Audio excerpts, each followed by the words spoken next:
Des de bon matí, 200 persones han estat treballant al llit del Túria, amb el desig de tindre-ho tot a punt per a la nit del foc, que començarà d'ací uns instants. L'encarregada de preparar l'espectacle, que durarà entre 12 i 15 minuts, ha sigut la pirotècnia Brunxum i està previst cremar més de 1.000 quilos de pólvora. El disseny té algunes sorpreses.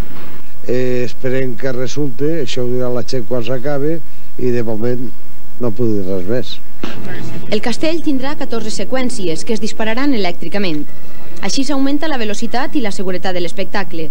I és que la seguretat s'ha de tindre sempre molt en compte quan es manipula qualsevol explosiu. Des que han començat les falles, unes 40 persones passen diàriament pels hospitals amb ferides provocades per la pólvora.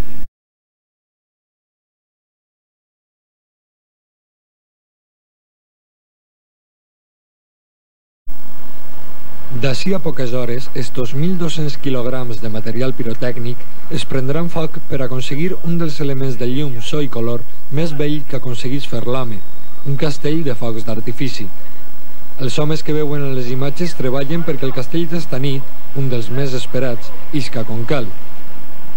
Seran aproximadament 20 minuts en què faran explosió carcasses esfèriques i cilíndriques, candeles romanes i volcans de tots els calibres. Ja fa uns anys que els castells i també les mascletes no s'encenen a mà. La tècnica ha fet possible la realització de figures pirotècniques que manualment serien impossibles.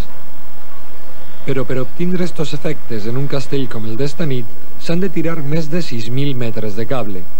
Ahora mismo estoy recibiendo todos los cables procedentes de los conjuntos que hemos diseñado para este espectáculo, en el cual pues puedes ver que una línea pues puede tener perfectamente 10-12 puntos de fuego, incluso 5, y desde esta maleta se conectan todos al mismo tiempo para crear un efecto. Este tipo de efecto no se puede crear si no es por sistema eléctrico, porque imagínate que hubiesen 4 personas ahora, con la bengalita dándole, sería imposible de crear un efecto al mismo tiempo. L'empresa Antonio Cavaller, de Montcada, és l'encarregada del castell d'esta nit i de la mascleta de demà, una gran responsabilitat. És per això que els pirotècnics han de tindre tant d'artista com d'industrial. Té molt d'artista, el que passa que l'artista avui no viu, en pirotècnia me refereix, avui té que ser industrial i artista. Primer industrial perquè avui no pots fer una feina que una empresa com la meua pot fer una persona sola, sinó que tindré 50-60 treballadors i llavors ja entres a formar part del mecanisme. No és com el senyor pintor que agafa una pincell i un poc de pintura i se fa un quadre i no necessita ningú. Però nosaltres necessitem molta gent per treballar. I llavors ja de ser una cosa artística ja passa a ser una indústria més clara, artística i industrial. Poca gent sap que la pluja no és perjudicial per a un castell. Els experts diuen que li dona més bellesa i el foc i els colors es veuen diferents. Per contra, el vent i la boira deslluïssen totalment estos actes.